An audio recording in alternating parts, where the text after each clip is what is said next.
함께 읽도록 하겠습니다. 시편 106편 1절 이 한 절의 말씀을 천천히 함께 읽도록 하겠습니다. 할렐루야. 여호와께 감사하라. 그는 선하시며 그 인자심이 영원하리로다. 아멘. 이 자리에 계시는 성도님들은 추수감사주일 하면 무엇이 생각납니까? 자, 추수감사주일의 기원이 되는 성경의 절기가 무엇인지 혹시 아십니까? 참 어렵습니다. 왜냐하면 구약의 3대 절기는 우리가 상반기에 말씀드렸던 것처럼 모두가 추수와 관련되어서 연결됩니다. 하나님께서 이스라엘의 필요를 채우시고 또 그 절기를 통해서 감사의 마음을 표현하라 해서 3대 절기가 만들어졌습니다. 그래서 성경을 보면 추수감사주일이라는 말은 등장하지 않습니다. 물론 맥추절은 있죠. 하지만 추수감사주일이라는 것은 없지만 모든 일들과 행사들을 보면 하나님께서 주시고 먹을 것을 공급하여 주시고 그에 대한 합당한 반응으로서 이스라엘 백성들이 감사의 절기로 혹은 감사의 날로 이렇게 하나님께 나아가는 것을 볼 수 있습니다. 자, 우리가 추수감사주일을 지키고 있지만 이 추수감사주일의 유래에 대해서 또뭐 아시는 분은 아시겠지만 잘 모르는 분들이 참 많더라고요. 추수감사주일은 뭐 성경에 감사라는 것은 분명히 근원이 되고 기원이 됩니다. 하지만 추수감사절을 절기는 기독교 역사에서 기인하고 있습니다. 그리고 그 절기의 핵심은 말 그대로 감사였다. 하나님을 향한 감사였다는 것을 기억할 수 있습니다. 조금 오후 시간이라서 힘들고 지칠 수 있겠지만 간단하게 한번 역사를 한번 대짚어 보려고 합니다. 자, 우리가 10월 마지막 날을 종교개혁일로 지키고 있습니다. 자, 하나님께서 예수님께서 이 땅에 오셨고 부활하신 이후에 교회가 세워졌습니다. 그 교회가 잘 이렇게 전달되고 유지되면 참 좋겠지만 아시잖아요. 사람의 마음이 완악하여서 사람의 마음에 죄가 가득해서 예수님이 세우신 그 교회가 시간의 흐름에 따라 조금씩 초대교회와 다른 모습의 교회로 만들어지게 됩니다. 지금 우리가 알고 있는 천주교의 형태의 그 모습이 15세기라고 하죠. 16세기, 15세기 그 지역 그쯤에 계속 타락한 모습으로 완악한 모습으로 예배를 드리는데 말씀을 몰라요 사람들이. 왜냐하면 말씀을 읽을 수 있는 능력이 되는 사람들이 많지 않았습니다. 그래서 어떻게 교회에서 설교를 했습니까? 사제들이 위에서 내려오는 그 설교를 받아서 그대로 대독하는 것. 그런 방법으로 설교하면서 말씀과 왠지 멀어진 그런 교회 생활들이 나타나게 되었습니다. 그런 가운데 우리가 잘 아는 루터가 이 시대의 교회의 문제점에 대해서 지적하게 됩니다.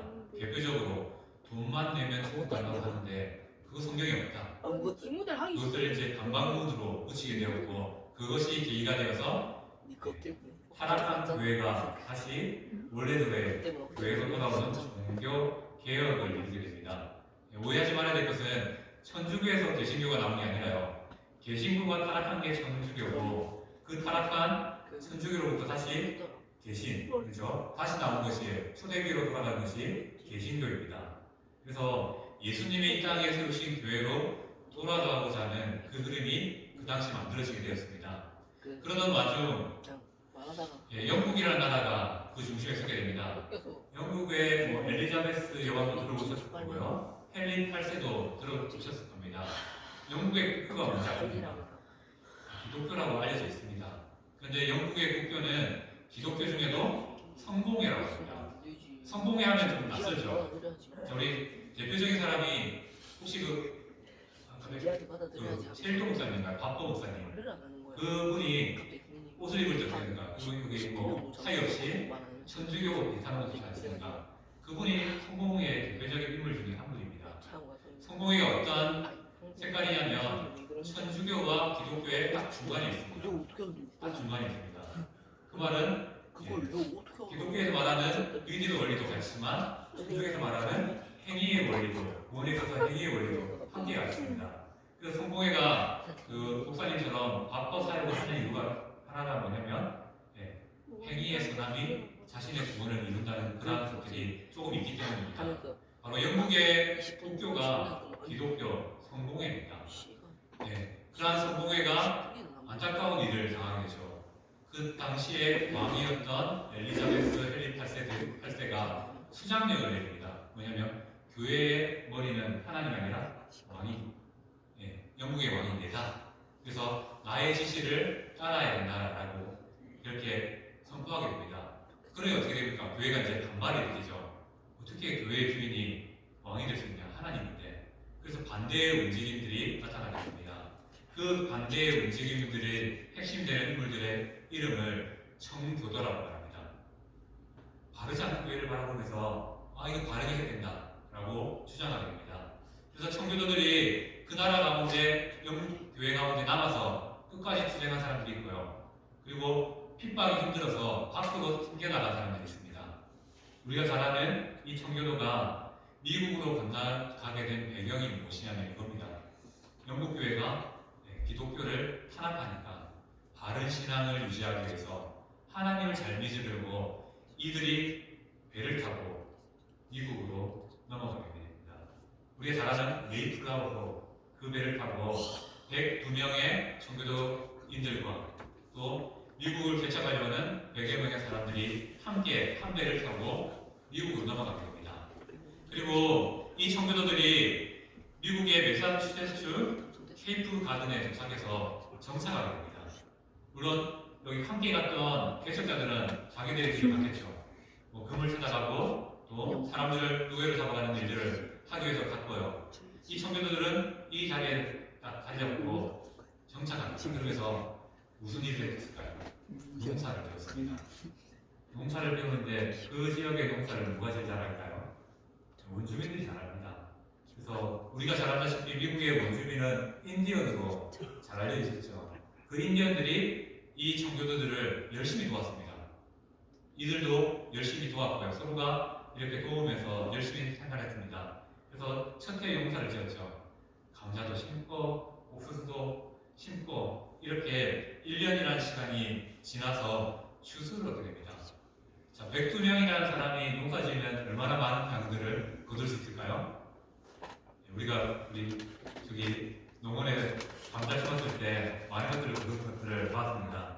그런데 안타깝게도요, 이 청교도들은 농사에 익숙하지 않았습니다. 그래서 한 해 농사 정말 열심히 지었는데 고작 거둔 게 고작 감자 몇 개, 옥수수 몇 개. 그냥 한 사람의 식사도 어떻게 보면 부족할 만큼의 양을 거두게 됩니다. 안타깝죠. 근데 또 그와 더불어 또 나라를 떠나가서 새로운 환경에 왔기 때문에 풍토병이 발생합니다. 그래서 몇 년 지나지 않아 같이 왔던 사람들이 대부분 죽고 27명 가량만 남게 되었습니다. 자, 이러한 상황에서 자기들은 뭡니까? 하나님도 잘 믿어보려고, 하나님도 잘 예배해보려고 그 나라를 떠나서 낯선 무지로 왔습니다. 그런데 눈에 보이는 환경은 먹을 것도 없어요. 가족들, 친구들은 다 죽어나갑니다. 이러한 상황에 감사할 수 있습니까? 도무지 감사할 수 없는 상황입니다. 그런데 청교도인들은 알았습니다. 그들은 고작 몇 개의 감자와 옥수수였지만 이걸 놓고요, 감사의 고백을 하게 됩니다. 바로 추수 감사절이 여기에서 기인되어서 지금 미국의 절기로 만들어지게 되었습니다. 우리가 미국의 역사의 초대 대통령이었던 조지 워싱턴이 1789년 11월 26일을 추수 감사절로 공포하게 됩니다. 그리고 그 이후에 링컨 대통령에 의해서 미국의 절기로 자리하게 됩니다. 우리 땡스기빙 데이라고 하는 추수 감사절이 미국의 절기가 된 것이죠. 그리고 우리나라는 왜 추수 감사절이 생겨나게 됐냐면 우리는 이미 추석이라는 좋은 명절이 있습니다. 그럼에도 불구하고 복음을 미국 선교사들에 의해서 전달받지 받았기 때문에 자연스럽게 우리나라에 추수감사절 주일이라는 이 명칭이 들어오게 됩니다. 제일 먼저는 1904년에 서경조 장로의 제의로 11월 10일을 추수감사절로 지정하게 됩니다. 그리고 1914년에 선교사들이 모여서 우리 추수감사절을 이제 확실하게 정하자라는 것을 좀 한국적인 배경과 연결해서 정한 것이 11월 셋째 주 수요일을 추수감사절로 지키자라고 결의를 했었습니다. 그런데 얼마 지나지 않아서 11월 셋째 주일을 이제 추수감사절로 정하고 지금까지 이루고 있습니다. 추수감사절은 어떻게 보면 성경적인 근원보다 기독교 역사의 기인한 절기라고 말씀드릴 수 있습니다. 그렇다면 우리가 이 절기를 지켜야 될까요? 지키지 말아야 될까요? 지켜야 됩니다. 왜 그렇습니까? 우리의 연약함이죠. 우리가 하나님 믿고 살아가지만 이 감사의 절기가 있기 때문에 어떻게 보면요, 한 해 두 번이라도 더 깊이 하나님을 되뇌게 됩니다. 또 내게 주신 것들을 바라보면서 감사드립니다. 원래 주일은 감사의 절기와 같은 날이죠. 매주일 한 주 동안 감사의 내용들을 살펴보면서 하나님을 잊지 않는 것이 하나님께서 우리에게 원하시는 방법인데 그거 잘 못하니까 이렇게 또 두 감사의 절기를 상반기, 하반기에 두심을 통해서 우리로 하여금 하나님의 은혜를 기억하면서 살아간다는 가르침으로 이렇게 명절, 절기를 주셨습니다. 그렇다면 우리가 추수감사주의를 지내면서 우리는 어떤 마음으로 이 절기를 전해야 될까요? 첫 번째는 이겁니다. 청교도를 좀 기억했으면 좋겠는데요. 청교도들이 가졌던 신앙이 무엇입니까? 상황이 아니라 하나님을 바라보는 믿음. 상황을 바라보는 것이 아니라 하나님 때문에 감사하는 믿음이 있었습니다. 그들은 바른 신앙을 위해서 본토 친척 아비, 맞죠? 친척 아비를 전하는 그런 결단을 했습니다. 근데 그 결과가 좋았으면 참 좋았을 거예요. 근데 그 결과가 많이 좋지는 못했습니다. 그럼에도 자기의 신앙을, 바른 신앙을 지킬 수 있었다는 그 감사가 넘쳤습니다. 바로 오늘 추수감사주의를 지내면서 우리의 삶 가운데 이러한 마음들이 있었으면 좋겠습니다. 나의 희생이 있어도 하나님 말씀 때문에 만족할 수 있는 삶, 하나님 말씀 때문에 내가 주고 희생을 감당할 수 있는 삶, 그것이 정말로 하나님께서 원하시는 삶이 아닐까 생각해 봅니다. 그리고 혹여나 말씀으로부터 멀어진 일들이 있을 때 그것들을 개혁할 의지가 있는 것이 우리의 신앙이 되어야 된다는 것을 더불어 생각했으면 좋겠습니다. 두 번째 우리가 또 생각해 볼 수 있는 것은 청교도의 신앙을 생각해 봅시다. 첫 해 농사에 주신 것이 많지 않습니다. 보자, 감자 몇 개, 옥수수 몇 개였습니다. 그런데 감사한 것은 하나님께서 청교도인들에게 동역자를 붙여주셨습니다. 그 현지에 살던 원주민들, 인디언이라고 부르는 그 원주민들을 붙여주셨습니다. 그들이 고기를 사왔었습니다. 우리가 다 아는 그 추수감사절날 미국 사람들이 먹는 칠면조 아시죠? 그런 고기들을 공급했답니다. 그래서 함께 감사할 수 있는 절기가 되었다고 합니다. 그런데 우리가 좀 오해 중에 하나가 뭐냐면 청교도와 함께 갔던 네이프라우를 써봤던 이 믿음 없는 배경 때문에 청교도인들이 욕을 먹습니다. 야, 옛날 역사를 봐라. 청교인들이 인디언들 대한 살했다. 이런 식으로 매도합니다. 근데 그 사람들은요, 신앙들이 아니고 신앙 밖에 있는 사람들이 그런 예술을 행했습니다. 이런 오해들은 조금 없어야 될 것 같고요. 그들에게 배울 수 있는 것은 비록 작은 것이지만 감사했더니 같이 도와주는 현지의 동역자들을 붙여주신 하나님의 사랑을 보게 됩니다. 우리가 작은 것에도 감사할 수 있는 것, 내가 많이 누렸기 때문에 감사하는 게 아니라 작은 것을 주셨을 때도 이게 뭐라고? 이게 할 수 있는 거지만 그러한 것들에도 하나님을 바라볼 수 있는 믿음이 추수감사절 우리가 가져야 될 믿음임을 알게 됩니다. 그리고 우리가 추수감사절을 지나면서 성교도들의 삶을 생각해봤으면 좋겠는데 중에 하나가 무엇이냐면 성교도인들이 정말 잘했던 것 중에 하나가 뭐냐면요. 성교도인들은 마을을 만들어요. 그러면 중심에 무엇을 두었을까요? 교회를 세웠습니다. 교회를 세웠습니다. 그런데 성교도인들이 또 잘하는 게 뭐냐면 교회를 세웠는데 교회 옆에 학교를 같이 세웠습니다. 목적은 뭐냐면 우리의 자녀들이 성경을 읽을 수 있도록 가르쳐야 된다. 신앙을 위해서 가르쳐야 된다라는 원칙으로 학교를 세우게 됐습니다. 그래서 청교도인들의 특징을 보면 교회와 학교가 항상 같이 갑니다. 그래서 미국의 지금 유명한 대학들, 하버드, 예일대, 프리스턴 다 이런 배경에서 만들어졌습니다. 처음에는 청교도인들의 자녀들의 성경 읽기를 글자를 가르치기 위해서 만들어진 학교가 시간이 지남에 따라서 대학이 되었고요. 지금의 유명한 세계에서도 유명한 그런 대학들로 만들어졌습니다. 그리고 그들에게 늘 말씀이 가까이 있었기 때문에 청교도들의 특징 중에 하나는 주일 성수를 강조했습니다. 그 전통이 우리나라에서 온 겁니다. 네, 그래서 우리 한국교회가 주일 성수에 목숨을 거는 이유도 바로 이러한 전통들을 이어받았기 때문이죠. 청교도인들은 주일날 음주도 금했고 과식도 금했다고 합니다. 그리고 카드놀이나 극장 가는 거, 말 타는 거 이런 것도 금했다고 합니다. 그것처럼 하나님의 말씀을 더 가까이 하려고 노력했던 것이 그들의 신앙이었습니다. 그러한 감사의 신앙이 바로 우리에게 전달되어서요. 지금 추수감사 주일로 우리가 지키고 있습니다.